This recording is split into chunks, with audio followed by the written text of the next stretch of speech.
31 जनवरी को अर्थात कल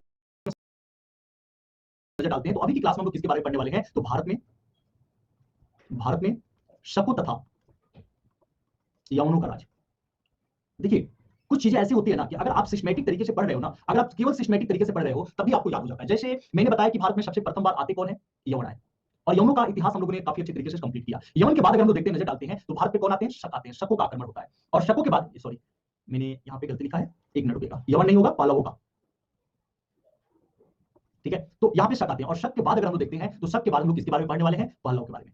यानी कि ये क्रम आप लोग जरूर याद रखे रहेंगे, क्योंकि कभी कभी इस क्रम से भी संबंधित आपके पेपर में क्वेश्चन आ जाते हैं कि कब किसने जो अटैक किया, तो उससे संबंधित भी क्वेश्चन आते रहते हैं। तो इसलिए इस क्रम को आप लोग याद रखिएगा। दूसरा पॉइंट अगर मैं आपको बताऊं कि जो ये बैक्ट्रियन था, यानी कि जो बैक्ट्रियन क्षेत्र था, इसे हम लोग क्या बोलते हैं, यमन बोलते हैं, या इसी के बारे में हम लोगों ने पढ़ा हुआ है, यमन राज करके हम लोग पढ़े हैं, या इसे हम लोग एक और नाम से भी जाने हैं, और वह कौन सा है, यूनानी है। तो बैक्ट्रियन हो गया, यमन हो गया, या यूनानी हो गया, ठीक है। और इसके बाद जो भारत पे शासन, यानी कि भारत पर इसके बाद जिसका अटैक हुआ था, जिसने भारत पर अटैक किया था, वह कौन से होते हैं, शक होते हैं। अगर हम लोग इन शकों को देखें ना तो इनको सिथियन के नाम से भी जाना जाता है। किसके नाम से, सिथियन। तो इनको किस नाम से पुकारा गया है, जो शक हैं इन्हीं शकों को सिथियन के नाम से भी पुकारा गया है। क्योंकि अगर मैं इनके बारे में बताऊं तो यह जो यमन थे, यवनों से जो है काफी ज्यादा शक्तिशाली थे, और यही रीजन है कि भारत के बहुत बड़े प्रांतों में इन लोगों के द्वारा कब्जा किया गया था। तो साथ में लिख लीजिएगा, यूनानियों की अपेक्षा, यूनानियों की अपेक्षा यह क्या थे, यह अधिक शक्तिशाली थे, यह अधिक शक्तिशाली थे, और इसलिए इन्होंने अधिक भाग पर क्या किया, कब्जा किया। इसलिए ये अधिक भाग पर कब्जा किया, अधिक भाग पर इनके द्वारा क्या किया गया, कब्जा किया गया। अब अगर हम लोग इनकी शाखाओं के बारे में देखते हैं ना, इनकी शाखाओं में आप लोग याद रखिएगा, इनकी प्रमुख 5 शाखाएं थी। टोटल कितनी इनकी शाखाएं होती हैं, तो भारत में अगर शकों का, यानी कि टोटल शकों का देखा जाए तो 5 शाखाएं होती हैं। ठीक है, एकदम मैं विस्तार से इनिशियल मतलब एकदम सिंपल से हार्ड में लेके जाऊंगा, और एक एक पॉइंट को मैं यहाँ पर आप लोग के साथ चर्चा करूंगा। बस आप लोग को जरूरत ये है ना कि आप लोग सही तरीके से अपने नोट्स को तो बना ही रहे हैं, चीजों को इंटरलिंक भी करना सीखिएगा। गुड इवनिंग जी। जैसे मेरे द्वारा यहाँ पर बताया गया कि बैक्ट्रियन, यमन या यूनानी, तो ये बहुत अच्छे तरीके से आप लोगों ने इतिहास पढ़ लिया होगा। और दूसरा शक के बारे में हम लोग देख रहे हैं, तो शकों के बारे में हम लोगों ने यह देखा कि इसकी टोटल कितनी शाखाएं हैं, तो टोटल 5 शाखाएं हैं। अब आपके मन में क्वेश्चन ये आता होगा कि जो 5 शाखाएं हैं वह कौन कौन से क्षेत्रों पर शासन की हुई थी। ठीक है, तो इसकी जो प्रथम शाखा है ना, जिसको कहा जाता है प्रथम उत्तरी क्षत्रप, छत्रप, जैसे भारत में कहा जाता है ना राजा, राजा, तो जो राजा शब्द हम लोग प्रयोग करते हैं, तो ये लोग राजा के स्थान पर जो था छत्रप का प्रयोग किया करते थे। ये है तो छत्रप का प्रयोग किया करते थे। अब जैसे हम लोग महाराजा प्रयोग करते हैं, तो यहाँ पर शकों के द्वारा महाछत्रप का प्रयोग किया जाता था। तो महाछत्रप कभी पूछा जाए या छत्रप पूछा जाए तो ये राजा और महाराजा का ही था, इसको लेकर आपको कंफ्यूज मत होइएगा। और दूसरा जो था, दूसरी पश्चिमी छत्रप थी, यानी कि मुख्यतः 2 क्षेत्रों में इसका क्या था, निवास था, पश्चिमी छत्रप।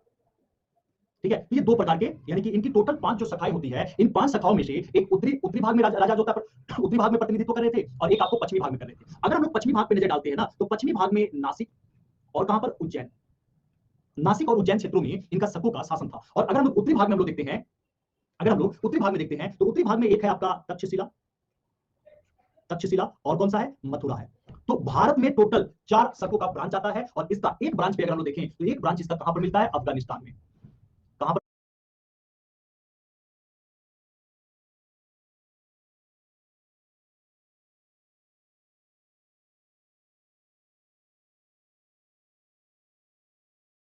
हमें जो यहाँ पर पढ़ना है और हमें जो यहाँ देखना है, एक तो तक्षशिला, मथुरा, नासिक और उज्जैन। इसको कैसे किस तरीके से आप याद कर सकते हैं, तक्षशिला के शक, मथुरा के शक, नासिक के शक और उज्जैन के शक। तो भारत में मुख्यतः 4 ब्रांचेज हैं, 4 इसकी शाखाएं हैं, और एक शाखा कहां पर थी, तो आपके अफगानिस्तान में था। इतना समझ में आया। दूसरा पॉइंट अगर हम लोग नजर डालते हैं या हम लोग पढ़ते हैं कि जो भारत में शक आए हुए थे, देखिए बिल्कुल इनिशियली आप लोग पढ़ोगे, और ये सब आप यूट्यूब पर या कहीं पर भी किसी भी टीचर को, आप नामी गिरामी टीचर को, जो आप जिसके पीछे बच्चे बहुत ज्यादा भागते रहते हैं, उनकी क्लासेस को आप देखना, ये सब पॉइंट चर्चा नहीं किया गया है। और क्वेश्चन कैसे आते हैं, जब मैं एमसीक्यू प्रैक्टिस कराऊंगा तो आपको खुद पता लग जाएगा। और एक बात और मैं कहता हूं, रणनीति ज्यादा मत बनाओ और दूसरे के अकॉर्डिंग मत बनाओ। सबका पढ़ने का तरीका अलग अलग होता है। अगर मैं हूं, तो मैं जब स्टडी कर रहा था 2019 में, जब मेरा मेंस एग्जाम हुआ, तो उससे पहले जो मेरा स्टडी करने का जो तरीका था वो बहुत सिंपल था। और सिंपल में क्या था कि मैं लाइब्रेरी में 5 पीएम में, सॉरी, मैं लाइब्रेरी में 5 एम में एंट्री करता था, और 11 एम में लाइब्रेरी से निकल जाता था। बस इतना देर मॉर्निंग में, फिर आया रूम पर, अपना मूवी देखना है, चाहे पढ़ाई, जो खाना बनाना है खाना वाना खाया, चाहे कुछ भी किया, और फिर रात में मैं शाम के समय में 5 पीएम लाइब्रेरी जाता और 11 पीएम में लाइब्रेरी से आ जाता। बस इतना ही देर पढ़ता था, इससे ज्यादा मैं कभी भी नहीं पढ़ा। ठीक है, और मेरा मेंस भी निकला काफी अच्छे तरीके से। दूसरी बात कि आप लोग मेरा जब सब्जेक्ट, कोई भी सब्जेक्ट जब मैं पढ़ाता हूं और आप लोग देखते हो, तो आप लोग को ये नहीं लगता है कि ऊपर ऊपर या पीपीटी में गोला बनाकर मैं निकल के भाग रहा हूं। ऐसा नहीं, आप लोग काफी डेप्थ और गहराई में देखते हो। आप लोग प्राचीन भारत के इतिहास देख लो, या मेंस की क्लासेस को आप लोग देख लो, ज्योग्राफी की क्लासेस को देख लो, इंटरनल सिक्योरिटी की क्लासेस को देख लो, और कोई नामी ग्रामी टीचर का देख लो। तो सभी का पढ़ाने का तरीका अलग होता है, पढ़ने का तरीका अलग होता है। आप सभी बच्चों से रिक्वेस्ट यही होगा कि आपका जो, अब जैसे मैं जैसे पढ़ता था, उस पर अब आप लोग काम करना शुरू मत कर देना। ठीक है, कि हम लोग भी ऐसे ही पढ़ेंगे। क्यों, वो मेरे पढ़ने का तरीका था, मे भी हो सकता है कि आपका शरीर या आपके पढ़ने के तरीका थोड़ा बहुत क्या रहे, चेंज रहे, तो आप अपने अकॉर्डिंग पढ़ना। अच्छा, आपके पढ़ा तो क्वेश्चन देखा तो कैसा लगा? कौन सी लाइब्रेरी, यहाँ पे दिल्ली में, में बहुत सारी लाइब्रेरी है, जब आप लोग दिल्ली आओगे तो पता चलेगा। हाँ, हम लोग यहाँ देखते हैं कि जो शक थे, शक में राजाओं को क्या बोला जाता था? छत्रप बोला जाता था। लेकिन मैं यहाँ पर आप लोगों को समझने के लिए राजाओं का घर है। तो यहाँ पर जो राजाएं थे, उन राजाओं को किस नाम से पुकारा जाता था? अब तो याद रहेगा ना, छत्रप के नाम से जाना जाता था। किस नाम से जाना जाता? छत्रप के नाम से जाना जाता था। और यह जो छत्रप थे ना भारत में, इनके द्वारा मुख्यतः दो वंशों ने भारत में क्या किया है? शासन किया है। दो वंशों ने। कब होगी, कहां होगी? आर्ट एंड कल्चर की। अच्छा, मैंने एमसीक्यू दे दिया बनाने के लिए, मैं आपको बता दूंगा। मेरा ऑप्शन यही सही था। सिलेबस पढ़ लिया था, बट अपनी क्लास के बाद मैंने हिस्ट्री ले लिया और अच्छे से समझ लिया। थैंक यू, आएगा समझ में, बस आप लोग नोट्स अपना बनाना। यहाँ समझिए कि दो मुख्य रूप से वंश थे जिन्होंने भारत पर शासन किया। शकों में दो वंश है जिन्होंने जो है भारत में शासन किया था। एक का नाम, एक कौन से वंश से संबंधित था? शहरात वंश। समझिएगा यहाँ पर शहरात वंश। और दूसरा कौन सा वंश था? दूसरा वंश था काडमक वंश। तो भारत में इन्हीं दोनों वंशों ने क्या किया था? शासन किया था। और दोनों वंशों के बारे में बता दूं, यह दोनों के दोनों वंश भारत के पश्चिमी भारत में ही इनके द्वारा शासन किया गया था। सिर्फ और सिर्फ पश्चिमी भारत में शासन किया गया था। तीसरी आप लोग यह पॉइंट याद रखिएगा कि जो शहरात वंश था ना, यह भारत के नासिक में इसका शासन था। और इस वंश का जो सबसे प्रतापी राजा था ना, उसका नाम था नहपान। अब जैसे मेरे द्वारा आप लोगों ने नहपान नाम सुना, आप लोगों ने इसको इंटरलिंक कर लिया। और किससे इंटरलिंक किया? किससे आप लोगों ने इंटरलिंक किया इसको? तो आप लोग गौतमी पुत्र सातकर्णी किए नहीं, कि नहपान। तो अब समझ में आया ना नहपान कौन सा था? तो शक शासक था। और शक में भी जो होता है कौन से वंश से संबंधित था? सहरा। बस इतना आप लोगों को समझ में इतना आ गया है, काफी है। और अब अगर हम लोग देखें कि ये जो कादमक जो वंश था ना, ये सौराष्ट्र के उज्जैन में शासन कर रहा था। उज्जैन में शासन कर रहा था। और इस वंश का जो सबसे प्रतापी राजा था ना, उसका नाम था रुद्रदामन। क्या नाम था? रुद्रदामन। अब देखिए रुद्रदामन का नाम आते ही अब आप लोग इसके वंश का भी नाम बता दोगे। देख रहे हो, यही हम लोग जो होता है, हम लोग सभी बच्चे पढ़े होंगे। रुद्रदामन का अभिलेख हम लोगों ने जरूर पढ़ा होगा, लेकिन हम लोगों ने छोड़ दिया होगा इनके वंश को लेकर। वंश नहीं पता होगा या टीचर्स भी नहीं बताते हैं और आप लोग पढ़ते भी नहीं है। थैंक यू, धन्यवाद। ठीक है, अब हम लोग को सबसे पहले किसके बारे में पढ़ना होगा? हम लोग को शहरात वालों के बारे में पढ़ना होगा ना। या यहाँ देखो, तक्षशिला, मथुरा, नासिक और उज्जैन। तो सबसे मेन तो नासिक और उज्जैन वाला है, लेकिन एक बार हम लोग नजर डाल लेते हैं तक्षशिला, मथुरा पे भी, क्योंकि भारत में 4 जगहों पर शकों ने शासन किया हुआ था। तो हम लोगों का यह फर्ज बनता है इन चारों जगहों पर जो इनके द्वारा शासन किया गया था, इन चारों जगहों को एक बार हम लोग देख लें। तो चलिए हम लोग सबसे पहले किसकी स्टोरी हम लोग देखते हैं। और बहुत सिंपल सिंपल है, छोटा छोटा है। बाय द वे, कभी क्वेश्चन आ गया, अगर इस बार क्वेश्चन आ जा रहा है तो मेरा और आप लोगों का अलग रहेगा कि मैं पढ़ा दिया और आप लोग सही करके आ जाओगे। ठीक है, तो अगर हम लोग इसके यहाँ देखते हैं सबसे प्रथम, तो वह कौन सा है? तक्षशिला है। कौन सा? तक्षशिला। तो तक्षशिला वालों को हम लोग देखें। तक्षशिला में अगर देखते हैं तो सबसे प्रथम जो यहाँ का राजा है, उसका नाम क्या है? देखो कितना अच्छा नाम है, हमेशा याद रहेगा, माउस। ठीक है, आप लोग कोई लैपटॉप पे काम कर रहा होगा तो माउस सुनते ही आप लोग को याद हो गया होगा कि ये शक वंश का शासक था। और इसने एक उपाधि धारण किया था। और इसने उपाधि कौन सा धारण किया था? राजाओं का महाराज। मतलब आप इस सम्मान लगा सकते हैं, ये शक्तिशाली तो होगा। जी, दूसरा पॉइंट अगर हम लोग देखें, इसका शासनकाल कब से लेकर कब तक रहा? इसका शासनकाल रहता है 20 यानी कि 20 बीसी से लेकर 22 एडी तक। इसने क्या किया था? शासन किया था। लेकिन इसके बारे में उतना ज्यादा चीज हम लोग को जानने को नहीं मिलता है। दूसरा हम लोग को नाम मिलता है एक का एजेज। कौन सा मिलता है? एजेज। एजेज का अगर शासन देखा जाए, तो ये बताया जाता है कि इसने माउस से अलग हट के शासन किया था। और इसका शासन बताया जाता है कि 22 एडी से 30 एडी तक इसका क्या रहा? शासन रहा। और एजेज के बाद अगर हम लोग देखते हैं तो अब यहाँ नाम आ जाता है एजेज द्वितीय। बस, यह गद्दी पर बैठा और इसके गद्दी पर बैठने के साथ ही एक पहलव शासक है जिसका नाम क्या है? नाम देखिए कितना अच्छा है, हाँ, गुंडोफर्श फंज। यह पहलव शासक है और इसने इसको गद्दी से पेड़ मारकर तक्षशिला को पहलव राज में मिला लिया। बस इतनी ही कहानी है तक्षशिला की। मतलब हम यह कह सकते हैं इसके बारे में, यह कौन सा राजा था? यह पहलव शासक था तथा इसने एजिस को हराकर क्या कर लिया? अधिकार कर लिया। बस इतनी कहानी अगर आप लोग जान गए तक्षशिला वाला, तो ये कंप्लीट हो गया। इनमें आप किसी भी बच्चे को कोई डाउट नहीं है ना? तो हम लोग के द्वारा ये तक्षशिला वाला कंप्लीट कर लिया गया। अब हम लोग किस पे आ जाते हैं? तक्षशिला जब कंप्लीट हो गया तो अब हम लोग शकों की एक और ब्रांच पे नजर डालते हैं। और शकों का वह ब्रांच कौन सा है? मथुरा का है। तो अब आप लोग हेडिंग डालिएगा, मथुरा के शक। तो मथुरा में जो शकों का ब्रांच स्थापित हुआ था उसके बारे में हम लोग देख लेते हैं। देखिए, इनको अगर हम देखते हैं ना, तो यह मुख्यतः जो मालवा का पठार वाला सीरीज ज्योग्राफी की क्लास में मेरे द्वारा आप लोगों को बताया जाएगा। तो यह मुख्यतः ना मालवा क्षेत्र में अपना शासनकाल संभाल रहे थे। ठीक है ना? मालवा क्षेत्र में ये जो होता है अपनी आतंक फैलाए हुए थे। और इस समय भारत का सबसे योग्य जो शासक था उसका नाम कौन सा था? विक्रमादित्य। कौन सा है? विक्रमादित्य। तो सबसे योग्य रहता है विक्रमादित्य। विक्रमादित्य ने जब देखा इस प्रकार से इनके अत्याचारों को, तो विक्रमादित्य ने क्या कर दिया? इनके क्षेत्र पर आक्रमण कर दिया। इनके क्षेत्र पर क्या कर दिया? आक्रमण कर दिया। और यह आक्रमण कब किया हुआ था? तो 57 बीसी में। अब चूंकि विक्रमादित्य ने किया था और इसी विक्रमादित्य ने विक्रम संवत भी चलाया हुआ था। इसी के द्वारा यहाँ पर विक्रम संवत भी चलाया गया था। और या इसे हम लोग मालक संवत भी कहते हैं। एक बार कमेंट करके बताइए तो कब चलाया गया है? विक्रम संवत कब को कहा जाता है? ठीक है, तो इन सबको पर इसने क्या कर दिया? हमला कर दिया। अब चूंकि विक्रमादित्य के हमला को यह लोग सामना नहीं कर पाते या नहीं कर सकते थे, और यही रीजन है कि यह लोग भाग कर कहां गए? ये लोग मालवा प्रांत को छोड़कर भाग कर कहां गए? मथुरा गए। ठीक है, कब चलाया हुआ था? 57 बीसी। तो ये लोग छोड़कर कहां गए? मथुरा गए। अब जब ये मथुरा आ गए शक, तो अपने क्षेत्र को, अपने राज्य को अगर कोई भी व्यक्ति छोड़कर आ रहा है तो दूसरे क्षेत्रों में उसके लिए बस पाना बहुत ज्यादा क्या है? मुश्किल है। और यही रीजन है कि अब जो यहाँ पर शक थे, तो मथुरा में इनके लिए बचना क्या था? काफी ज्यादा प्रॉब्लम हो रहा था। फिर भी इनमें दो राजाओं का नाम फेमस मिलता है। एक तो यहाँ पर सबसे प्रथम जो राजा मिलता है वह कौन सा है? राजू है, या इसे हम लोग उल के नाम से भी जानते हैं। और इसका सबसे अंतिम जो राजा था, जो सबसे अंतिम जो शासक था, उस शासक का क्या नाम था? सुडाश। सुडाश, ये इसका क्या था? अंतिम शासक था प्रश्न। यही है पूरा का पूरा मथुरा के शकों की कहानी। ठीक है, देखो कितने सिंपल वे में हम लोग कंप्लीट कर रहे हैं। समझ में आ रहा है कि नहीं आ रहा है? कितने बच्चे हैं जिनको समझ में नहीं आ रहा है, बताओ तो। चलो, अब हम लोगों के द्वारा इन दोनों को कंप्लीट कर लिया गया। अब हम लोग किस पे आते हैं? नासिक और उज्जैन पे आते हैं। और यही दो मेन है भारत में, अगर देखा जाए तो सबसे मेन हम लोग इन्हीं को देखते हैं। तो चलिए। अच्छा अंजलि, एक्चुअली अंजलि टाइम नहीं मिल पाया तो मैं आपका नहीं चेक कर पाया हूं।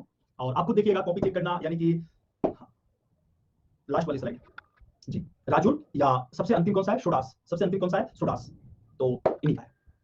चलिए, अब हम लोग किसके बारे में देख रहे हैं? ठीक है, मैं चेक कर लूंगा। अब हम लोग किसके बारे में देख रहे हैं? अगर हम लोग अब देखें तो हम लोगों को अब यहां देखना है नासिक के शक। किसके बारे में? नासिक के शक। अगर हम लोग नासिक के शकों को देखें ना, तो नासिक के शकों में मुख्यतः दो लोगों का नाम सबसे मेन आता है। एक तो नाम हमें मिलता है भूमक। क्या नाम है? भूमक। और भूमक के बारे में बस नाम मिल जाता है, उसकी बाकी कोई भी कहानी नहीं मिलता है। भूमक ने कौन सा काम किया था इसके बारे में नहीं मिलता है। सबसे ज्यादा जो इसका फेमस रहता है ना, उस शासक का नाम है नाहपान। क्या नाम है इसका? नाहपान। तो सबसे मेन, सबसे फेमस यही रहता है। और इसका शासनकाल देखा जाए तो 119 एडी से लेकर 124 एडी तक रहता है इसका शासनकाल। इसने कौन कौन से क्षेत्रों में शासन किया हुआ था? तो इसने काठियावाड़, इसके द्वारा काठियावाड़, दक्षिण गुजरात, पश्चिम मालवा, उत्तरी कोंकण, और इसके बाद देखा जाए पूना, इन सभी क्षेत्रों पर क्या है? इसके द्वारा अधिकार किया गया था। ठीक है, तो इन सभी क्षेत्रों पर अधिकार जो होता है किया गया था। अगर हम लोग नाहपान को देखें ना, नाहपान को देखते हैं ना, तो नाहपान ने उपाधियां लिया हुआ था। एक तो उपाधि लिया था क्षत्रप का, यानी कि राजा का, और दूसरा इसके द्वारा एक और उपाधि लिया गया था महाक्षत्रप का। दूसरा कौन सा उपाधि था? महाक्षत्रप का। और नाहपान की राजधानी कहां थी? अगर राजधानी आप लोग से बाय द वे कभी भी पूछ दिया जाए तो नाहपान की राजधानी कहां थी? अगर हम लोग इसकी राजधानी पर नजर डालते हैं तो इसकी राजधानी रहती है मिंगर। मिंगर। तो इसकी राजधानी कहां पर थी? तो इसकी राजधानी थी आपके मिंगर में। अब देखिए, जब ये इस प्रकार से अपने राज्य का विस्तार करने लगता है, तो जो गौतमी पुत्र सातकर्णी है, गौतमी पुत्र सातकर्णी, इसकी कहानी मेरे द्वारा आप लोग को समझाया गया है, बता दिया गया है। तो गौतमी पुत्र सातकर्णी ने क्या कर लिया? इसके पुत्र को इसने बंदी बना लिया था। गौतमी पुत्र सातकर्णी मूवी भी आई हुई है साउथ की, उतनी अच्छी मूवी नहीं है, मतलब हीरो को लेकर जो मूवी खराब हो चुका है। तो लेकिन है कुछ चीजें उसमें, नाहपान के बारे में आप लोग को जरूर पता लग जाएगा। और बंदी बना लिया था, इसी कारण गौतमी पुत्र सातकर्णी ने इसे आक्रमण किया, और मरने के साथ ही नासिक के शकों का इतिहास क्या हो गया? समाप्त हो गया। ठीक है, लेकिन कुछ इंपोर्टेंट पॉइंट इसके बारे में यह है जो कि आप लोग को जानना भी चाहिए, और पेपर में यहां से आते भी हैं, इसलिए समझिएगा कि जो नाहपान था ना, नाहपान के द्वारा जो सिक्के चलाए गए थे, नाहपान के द्वारा जो सिक्के चलाए गए थे, वह मुख्यतः किसके सिक्के थे? चांदी के सिक्के थे। सिक्के किसके थे? चांदी के थे। और दूसरे पॉइंट क्या है कि सिक्के को, सिक्के पर यह अपने आप को कौन सा नाम लिखवाता था? राजा। गौतमी पुत्र सातकर्णी है, मूवी का नाम ही है गौतमी पुत्र सातकर्णी। तो कहीं टाइम मिले तो देखिएगा, इतिहास के व्यू से देखिएगा, एंटरटेनमेंट के व्यू से मत देखिएगा, क्योंकि इतिहास, हाँ। अब देखो संध्या ऐसे क्वेश्चन, नाहपान कहां का था? अभी जस्ट वही तो बता रहा हूं ना कि ये सब थे, एक जनजाति थे जो भारत में आकर बसे हुए थे। तो नासिक में जो बसे हुए थे, तो नासिक में पहला राजा जो था वह भूमक था। लेकिन भूमक के बारे में उतनी कोई स्टोरी या कहानी पता नहीं चलता है। और जो दूसरा शासक था, जो सबसे महत्वपूर्ण शासक जिसको माना गया इसका शकों में, तो सबसे महत्वपूर्ण जो शासक माना गया था वो यही था, नाहपान था। ठीक है, नाहपान था। और अगर आप लोगों से पूछ दिया जाए यह कौन से वंश से संबंधित था, तो शहरात वंश से। देख रहे हो यहाँ पर मेरे द्वारा वंश लिखवाया गया ना, तो शहरात वंश से संबंधित था। अच्छा, नेटवर्क प्रॉब्लम से नहीं सुन रहे थे। नहीं नहीं नहीं, मेंस जैसे अंजलि यहाँ करे कि मेंस के पॉइंट के व्यू से इसको पढ़ाइएगा। अंजलि ये मेंस में आता ही नहीं है ना, आपके जीएस में तो आता, मतलब जीएस पेपर फर्स्ट में नहीं आता। ये मेंस एंशिएंट उन्हीं लोगों के लिए है जिसका ऑप्शनल है, जिसका ऑप्शनल है उनको मेंस के व्यू से पढ़ना होता है। लेकिन अगर आपको केवल जीएस के व्यू से पढ़ना है तो पीटी लेवल का ही पढ़ना होता है। तो यहाँ मैं जितनी भी क्लासेज ले रहा हूँ या जितनी भी क्लासेज में पढ़ा रहा हूँ, पीटी के बेसिस से पढ़ा रहा हूँ, पीटी के। हाँ, अनुपम मिश्रा जी कल कल नहीं ले पाया था क्योंकि कंटिन्यू मैराथन क्लासेस था। जी हाँ, प्रीलिम्स में क्वेश्चन आते हैं इससे। और देखो मैं बार बार आप लोगों कि देखो आप लोग आईएएस की तैयारी कर रहे हो, तो आप लोग ये मत कभी सोचो किससे ज्यादा आता है और किससे कम आता है। जब समय है, जब आप लोगों के पास 150 दिन है, आप लोग डिसाइड कर सकते हो कितने दिन में कौन सा सब्जेक्ट कंप्लीट करना है। सब्जेक्ट में क्या क्या पढ़ना है? सब्जेक्ट में देखो तो एक है हिस्ट्री, दूसरा पॉलिटी, ठीक है, economics, ecology, science and tech, ठीक है, साइंस एंड टेक हो गया। इंटरनेशनल, हाँ, इंटरनेशनल रिलेशन हो गया जो काफी ज्यादा मायने रखता है। ज्योग्राफी, सोसाइटी, ठीक है, सोसाइटी। और फिर आपको इंटरनल सिक्योरिटी, हल्का फुल्का जो करंट अफेयर से जुड़ा हुआ मुद्दा है वो आपके पॉइंट्स है। तो यही सारे पॉइंट्स क्या है आपको पढ़ने हैं, तो आप अपने से कर सकते हो। जी मैं करा दूंगा, याद रखिएगा। तो ये अब शहरात वंश वाला तो कंप्लीट हो गया ना, ऐसी बात नहीं है अनुपम मिश्रा। परसों हुई थी क्लास, उससे पहले भी क्लास हुई थी। आप एक बार प्लेलिस्ट चेक कीजिएगा या ऐप पर देखिएगा। ठीक है, आज आज होगी क्लास। चलिए, अगर हम लोग अब यहाँ देखिए कादमक, कौन सा है? कादमक। तो कादमक वंश के कौन से राजा मेन है? तो रुद्रदामन है। तो अब हम लोग को यहाँ पर किसके बारे में देखना है? अब हम लोग को, सॉरी, अब अगर हम लोग को यहाँ पर देखना है तो वह कौन सा वंश है? तो कादमक वंश है। तो अब हीडिंग डाल लीजिएगा, कादमक वंश, ठीक है। और कादमक वंश पे अगर देखा जाए तो सबसे प्रथम जो शासक का नाम हमें यहाँ पर दिखाई देता है ना, वह शासक कौन सा है? चंगटन। कौन सा है? चंटन, इनका नाम होता है। इसके बाद देखिए, इसके बाद सीधा इसका पौत्र था, इसका पौत्र था, और इसके पौत्र का क्या नाम होता है? सबसे महत्वपूर्ण शासकों में से एक रहता है, और उसके पौत्र का क्या नाम है? रुद्रदामन। तो अब हम लोग पढ़ने वाले हैं रुद्रदामन के बारे में। 130 एडी से लेकर 150 एडी तक इसका शासनकाल रहता है। हाँ जी, अब यहां समझना, इसके बारे में आप समझना, चंटन के बारे में। अगर देखा जाए ना तो कुषाणों के या सामंत के रूप में कार्य किया करते थे, या किसके? तो जो कुषाण थे, तो इन कुषाणों के सामंत, आज ही हम कुषाण भी स्टार्ट करेंगे, तो कुषाण के सामंत के रूप में या सिंध वाला जो प्रांत है ना, तो सिंध पर यह शासन करते थे, शासन करते थे। मतलब ये कोई उतने ज्यादा महत्वपूर्ण राजा नहीं रहे हैं। और अब हम लोग किसके बारे में देखते हैं? रुद्रदामन के बारे में देखा जाए। रुद्रदामन के बारे में अगर हम लोग पढ़ते हैं तो हम लोग को पता चलता है कि इस वंश का सबसे शक्तिशाली, सबसे ज्यादा शक्तिशाली शासक कौन सा है? यही है। और इसने कुषाणों तक को, यानी कि जो इसके बाबा हैं वह कुषाणों के सामंत के, कुषाणों के अंडर में रहकर काम कर रहे हैं, और इन्होंने क्या किया है? कुषाणों को, अच्छा मैं समझ गया, आप आधुनिक भारत की कर रही हो। हाँ हाँ, वो रुकी हुई है क्लास, ठीक है। अब यहां देखिएगा, कुषाणों को इन्होंने क्या किया? पराजित कर सिंध पर अधिकार कर लिया।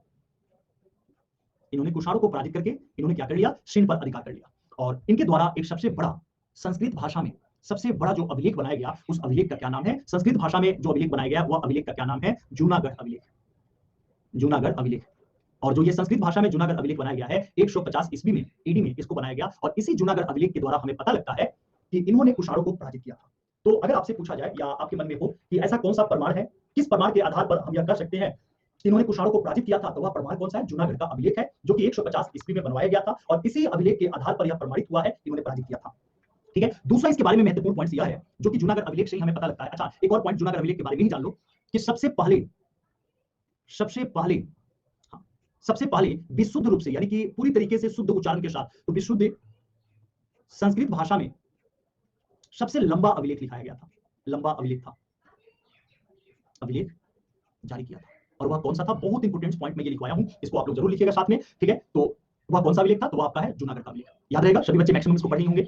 नेक्स्ट पॉइंट अगर हम लोग देखते हैं ना, तो गुजरात की, समझिएगा कहां पर? गुजरात की जो गिरनार पर्वत है, तो गिरनार पर्वत पर स्थित काठियावाड़ जिले में जो यहां पर सुदर्शन झील है, सुदर्शन झील, इसकी क्या कराया? इन्होंने मरम्मत कराया था। अब यहाँ पे क्वेश्चन एक बनता है ना सुदर्शन झील को लेकर, तो मैं चाहूंगा कि यहीं पर सुदर्शन झील को लेकर नेक्स्ट 1 तारीख से होगी, नहीं तो कल मैं ले लूंगा मैराथन क्लास, अनुपम मिश्रा जी, ठीक है। चलिए, सबसे पहले सुदर्शन झील से अगर कोई क्वेश्चन पूछा जा सकता है, कौन कौन सा जो क्वेश्चन पूछा जाएगा वो मैं बता दे रहा हूं। अगर आप लोगों से क्वेश्चन पूछा जाए कि सुदर्शन झील का निर्माण किसने कराया, सुदर्शन झील का निर्माण किसने कराया, सबसे फर्स्ट क्वेश्चन है। दूसरे क्वेश्चन इससे यह पूछा जा सकता है कि सुदर्शन झील में सहायक नहर का निर्माण किसने कराया, पूछा जाता है कई बार, सहायक नहर का निर्माण किसने कराया। और तीसरा क्वेश्चन आप सभी से यह पूछा जा सकता है कि इसको जीर्णोद्धार किसने कराया, इसकी मरम्मत जो होता है किसने करवाया था। और चौथा क्वेश्चन एक और पूछा जा सकता है कि इस पर बांधों का निर्माण किसने कराया, बांध का पुनर्निर्माण किसने कराया। बस सुदर्शन झील से संबंधित यही 4 क्वेश्चन होते हैं। और अब अगर आप लोग के मन में इन 4 क्वेश्चन से अतिरिक्त भी कोई क्वेश्चन पूछे जाते हैं तो आप लोग बताओ, उसको मैं बताऊंगा। सबसे प्रथम अगर आप लोगों से पूछा जाए ना कि इसका निर्माण किसने करवाया था, तो इसका निर्माण जो कराने वाले हैं वो कौन से हैं? पुष्यगुप्त हैं। क्या है? पुष्यगुप्त वैश्य।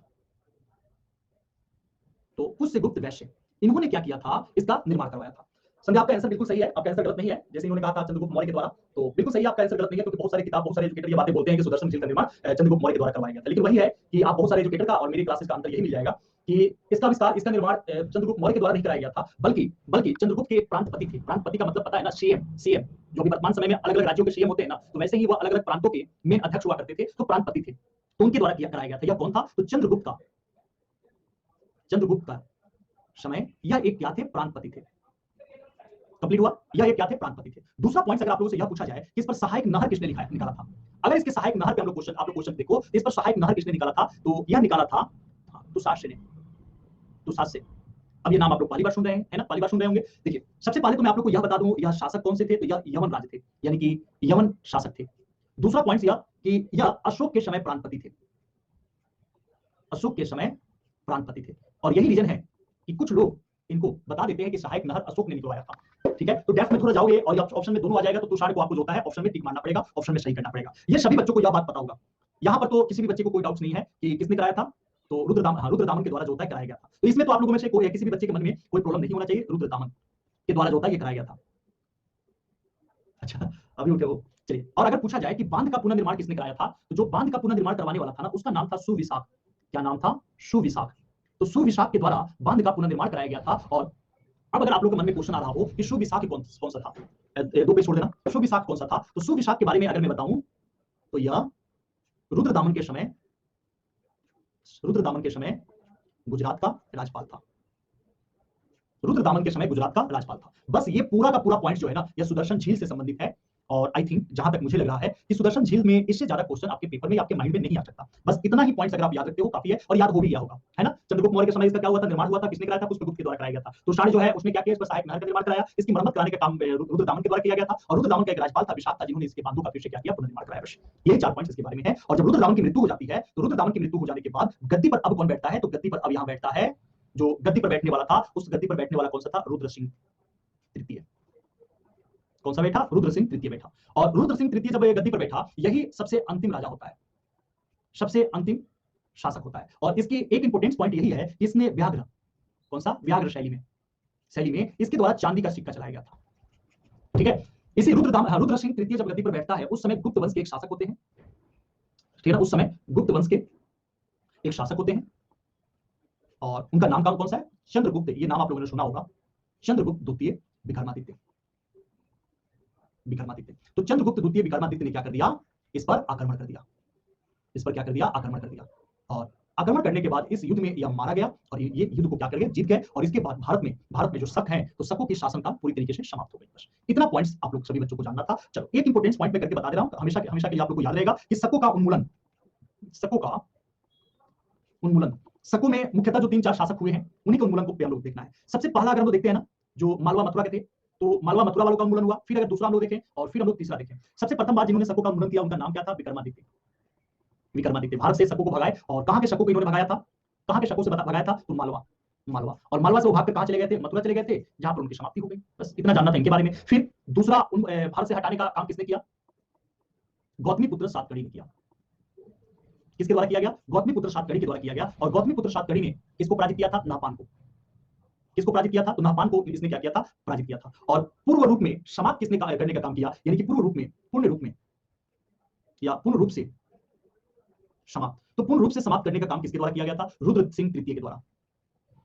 रुद्र सिंह तृतीय के द्वारा। तो रुद्र सिंह तृतीय ने क्या किया? आपके रुद्र सिंह तृतीय को पूरी तरीके से मारकर चंद्रगुप्त द्वितीय ने इनको पूरी तरीके से क्या कर दिया? मारकर चंद्रगुप्त सेकंड ने भारत से शकों की विनाश कर दिया। और यही पूरा का पूरा हिस्ट्री था। यही पूरा का पूरा क्या था? हिस्ट्री था। इसको छोड़कर बाकी कुछ भी आप लोग को नहीं पढ़ना है। देखो, ये कहा जाता है जैसे रुद्र सिंह का जो शासनकाल 150 में बैठा हुआ था, और 150 में ही इन्होंने जो अटैक कर दिया था, तो इसका शासनकाल ज्यादा नहीं चला था। ठीक है। अभी तो बच्चे मात्र अभी तक जुड़े हैं मात्र 36। चलो, तो भारत में इनकी शासनकाल क्या हो गई? समाप्त हो गई। यही शकों का पूरा क्या था? इतिहास था। अब आप लोग बताइए, क्या शकों के इतिहास से संबंधित आप लोग के मन में कोई भी क्वेश्चन या डाउट्स है? अगर है तो पूछ लो। बस देखो क्या क्या जानना था। शकों में हम लोगों ने यह देखा, 5 शाखाएं हैं। प्रथम उत्तरी सत्रप, एक अफगानिस्तान वाले के बारे में पढ़ना ही नहीं था, और दूसरा तक्षशिला वाला भी हम लोगों ने पढ़ा, मथुरा के शकों को भी पढ़ा, नासिक वाला नहपान को देख लिया, रुद्रदामन को देख लिया, और इनके वंश की भारत में कैसे समाप्ति हो गई वह देख लिए, और ये पूरी तरीके से समाप्त हो गया। चलो, तो कोई क्वेश्चन यहाँ पे किसी भी बच्चे के मन में, या कोई डाउट्स? अगर कोई भी क्वेश्चन या डाउट्स नहीं है आप एक बार क्लास देख लीजिएगा फिर से। हाँ, अभी देख लीजिएगा, डाउनलोड कर लीजिएगा पीडीएफ। सबसे मेन रुद्रदामन नहपान का था, और सुदर्शन झील का था। बस अब हम लोग को किसके बारे में पढ़ना है? भारत में हिंदू पार्थियन। आप लोग ये पढ़े हैं क्या कभी? प्राचीन भारत में हिंद पार्थियन का शासन, या इसको हम लोग कहते हैं, ले लीजिएगा स्क्रीनशॉट महादेव दीवाना जी थोड़ी देर में, पार्थियन, या इसको हम लोग क्या कहते हैं? पहलव। क्या कहते हैं? पहलव। ठीक है। तो पहलव के भी इतिहास थोड़ा सा है, तो अभी हम लोग कंप्लीट कर लेते हैं। और उसके बाद सबसे महानतम वंश भी हम लोग पढ़ेंगे, कुषाण वंश। तो कुषाण वंश सबसे महानतम, सबसे बड़ा रहता है, तो उस समय हम लोग अच्छे तरीके से और पढ़ेंगे। याद देखो, सबसे पहले अगर देखा जाए शक आते हैं, और शकों के बाद अगर देखा जाए तो भारत में कौन से आते हैं? पहलव आते हैं। कौन से आते हैं? भारत में पहलव आते हैं। और इनका मूल निवास कहां था? अगर आप लोगों से पूछा जाए कि पहलवों का जो मूल निवास स्थान था, यह मूल निवास था कहां पर? यह मूल निवास था ईरान में।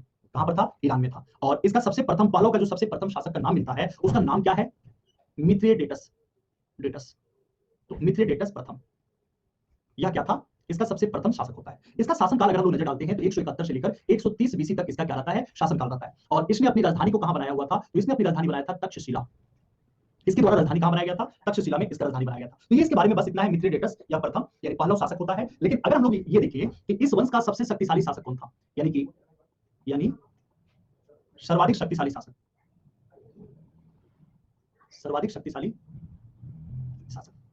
ठीक है, अगर सबसे ज्यादा इसकी सर्वाधिक शक्तिशाली शासक हम लोग देखते हैं ना, तो उसका नाम है गुंडो फडीज। क्या नाम है? गुंडो फडीज। और इसका शासनकाल 19 एडी से लेकर 45 एडी तक था। इसका शासनकाल 19 एडी से लेकर कब तक था? 45 एडी तक इसका शासनकाल गुंडो फडीज। गुंडो फडीज। तब भारत एकत्रित ही नहीं था। अभी कुछ दिन पहले मैं एक बच्चे का देख रहा था, पढ़ा लिखा बच्चा है बेचारा, आईआईटी कहीं से मद्रास या कहीं से आईआईटीएन है। ठीक है, आईआईटीएन है और मतलब कि पढ़ा लिखा है वो। मैंने मेडिकल हिस्ट्री की क्लास ली हुई है, मेडिकल हिस्ट्री की जो क्लास से ली हुई है, तो मेडिकल हिस्ट्री की क्लास में उसने नीचे कमेंट किया हुआ था, मैंने पढ़ा उसको। हंसते हुए उसने कमेंट पता है क्या बोला है? ये कब की कहानी पे, दिल्ली सल्तनत जब मैं पढ़ा रहा था, तो दिल्ली सल्तनत पे मैंने पूरा भारत का ग्राफ जो मेरे द्वारा बनाया गया है या भारत के बारे में जो वर्णन किया गया है, तो नीचे कमेंट में हंसते हुए बोला है कि बच्चों को क्यों बेवकूफ बना रहे हो सर।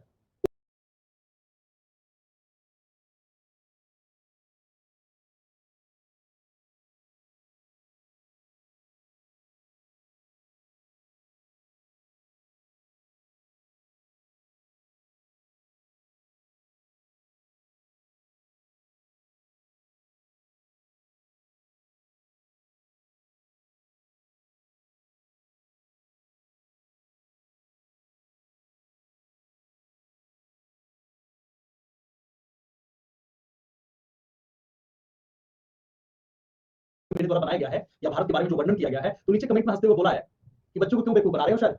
उस समय तो भारत कंसेप्ट था ही नहीं, भारत 1947 की आजादी के बाद जो होता भारत का कंसेप्ट आया। अब बताओ, क्या ऐसे बच्चे भारत में रहने के लायक हैं? मैं यही क्वेश्चन करता हूं, क्या ऐसे बच्चे भारत में रहने के लायक हैं? ठीक है, जो ये बोलते हैं कि भारत की आजादी के भारत का कंसेप्ट जो था 1947 के बाद आजाद हुआ, तब भारत का निर्माण हुआ। भारत तो था ही नहीं। ठीक है, और हम लोग पढ़े हैं जम्बूद्वीप। जम्बूद्वीप क्या है भाई? भारत की संरचना ही तो है ना। हम लोगों ने पढ़ा हुआ है चंद्रगुप्त मौर्य को, कितने बड़े प्रांत में इन्होंने शासन किया था और एक प्रांत को संरचना में बांध दिया था। ये तो भारत ही था ना। और 1947 में अगर आजाद हुआ भारत, तो हम लड़ किसके लिए रहे थे? भारत के लिए तो लड़ रहे थे। ठीक है, अगर कहा जाए, वो कह रहा है कि मेरे पापा तो थे ही नहीं, मेरा जन्म हुआ तब वो पापा हुए। ठीक है, ये कहां तक सही है कि मेरे पापा थे ही नहीं, जन्म हुआ तब पापा हुए मेरे? पापा तुमसे बहुत पहले से थे, जन्म हुआ तुम्हारा तब तुमने देखा कि मेरे पापा हैं, और वो भी लोगों ने बताया तब तुमको पता चला कि ये मेरे पापा है। तो भारत में ऐसे ऐसे इंजीनियर के नाम डुबा देते हैं, ऐसे ऐसे भी लोग हैं जो भारत में रह के भारत की भूमि के उपजाए हुए उत्पाद को खाकर और भारत के कंसेप्ट को ही गलत करार दे देते हैं। ठीक है, तो ऐसे आप लोग भी अधिकारी बनोगे तो ऐसे ऐसे लोगों से आपका सामना होगा। ठीक है, अब जैसे यहां पर है कि तक्षशिला, तक्षशिला भारत में था, तभी तो हम लोग भारत के पॉइंट को इतिहास को लोग पढ़ रहे हैं। ठीक है, तभी तो हम लोग पढ़ रहे हैं ना। हाँ, पता नहीं यूट्यूब पे तो अगर इंडियन हिस्ट्री का दिख रहा है, मेडिकल हिस्ट्री की तैयारी कर रहा है और लिख रहा है अपने नाम के आगे आईआईटी, आईआईटी जो होता है, आईआईटी कोई नाम लगाया, आईआईटी नहीं था वो कोई, तो मैं तो कमेंट नहीं किया उसका। ठीक है, हाँ चलिए, अगर हम लोग यहाँ देखें तो एक का नाम है गुंडो फर्नीच। क्या नाम है इसका? गुंडो फर्नीच। अगर हम गुंडो फर्नीच के बारे में एक क्वेश्चन यह पूछा जा सकता है, हमारे लिए यह क्वेश्चन पूछा जा सकता है कि गुंडो फर्नीच के बारे में हमें पता किससे लगता है? तो इसके बारे में हमें पता लगता है तख्त वाही शिलालेख के द्वारा। तो तख्त वाही शिलालेख के द्वारा हमें इसके बारे में क्या है, यानी कि इसके बारे में इसी शिलालेख में क्या किया गया है, चर्चा किया गया है। और यह शिलालेख है कहां पर? तो यह शिलालेख है पेशावर। कहां पर है? तो यह शिलालेख है पेशावर, पेशावर में है। अच्छा, मोदी नहीं था ऐसी बात नहीं है, मोदी और ये ठीक है, कभी भी हाँ कोई भी सरकार हो, इस समय भी तो ये लोग शासक थे ना, उस समय की नीति अलग थी, अभी की नीति अलग है। सारी चीजें अभी लोग के मन में राष्ट्र देशभक्ति, अब देखिए हम लोग की सहानुभूति किसानों के साथ तो है, लेकिन उसी किसानों में से कुछ लोगों ने जब तिरंगा को नीचे फेंका तो हम लोगों ने विरोध भी तो किया ना, ये गलत हुआ है। ठीक है, मानते हैं कि सरकार उन पे गलतियां कर रही है, लेकिन वो तो गलती ना करे ना। तो हम लोग ये ऐसा क्यों है? क्योंकि हमारे देश में, हमारे अंदर राष्ट्र प्रेम है, हमारे अंदर देश प्रेम है, इसलिए ऐसा हो रहा है। ठीक है, अभी मैं आप लोगों को शाम के समय में एमसीक्यू प्रैक्टिस करवा दूंगा। ठीक है ना, एमसीक्यू प्रैक्टिस करवा दूंगा। और इसके बारे में थोड़ी बहुत कहानी यह है कि इसी के समय में अगर हम लोग देखते हैं तो ईसाई, हाँ वो हमारे किसान नहीं हो सकते, कभी नहीं हो सकते वैसे। इसी के समय में जो होता है ईसाई, समझिएगा यहाँ पर दूसरे पेज पर मैं कर दे रहा हूँ, यानी कि यही वो समय है जब ईसाई एक धर्म प्रचारक भारत में आता है। और उस धर्म प्रचारक का नाम क्या है? Saint Thomas. देखिए उसी समय से यह लोग धर्म प्रचार करते आ रहे हैं, सेंट थॉमस। ठीक है ना, या उसको थॉमस के नाम से भी कहीं कहीं जाना जाता है।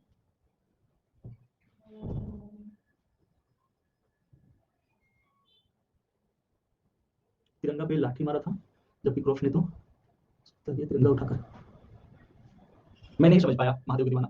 जो थॉमसन था, थॉमस, तो सेंट थॉमस या थॉमस दोनों के नाम से पुकारा जाता है इसको। यह प्रथम बार, यानी कि वैसा धर्म प्रचारक जो सबसे प्रथम बार भारत आया हुआ था वो यही था, सेंट थॉमस या थॉमस। और यह किसके शासनकाल में? तो गोंडो फर्नीस के शासनकाल में ही यह भारत आया हुआ था। और यह भारत में जब आया था तो यह भारत में सबसे पहले गया कहां? तो यह गया था दक्षिण भारत में। कौन से हिस्से में गया था? यह गया था दक्षिण भारत में। ठीक है, और जब दक्षिण भारत में जाएगा तो दक्षिण भारत तो भाई सबसे ज्यादा अपने धर्म को लेकर सहिष्णु रहते हैं। और अभी भी देखिएगा तो दक्षिण में धर्म रियल में काफी आगे, उस समय भी था आज भी था, तो धर्म को लेकर काफी आगे रहा करते हैं। और जैसे ही थॉमस होता है दक्षिण भारत के तमिलनाडु में पहुंचता है और बोलता है कि हम अपने धर्म का प्रचार करना चाह रहे हैं, तो तमिलनाडु में इसकी क्या कर दी जा रही है? हत्या कर दी गई। ठीक है, तो तमिलनाडु में ये पूरी तरीके से क्या हो गया, मारा गया, इसकी क्या हो गई, हत्या हो गई। और अंत में जो यह पार्थियन थे, तो अंततः बस इनकी कहानी इतनी है, अंततः पार्थियन राजाओं ने बौद्ध धर्म ग्रहण कर लिया और अंत में कुषाणों ने इस पर आक्रमण किया और कुषाणों द्वारा दमन कर दिया गया, कुषाणों द्वारा इनकी क्या कर दिया गया, दमन कर दिया गया।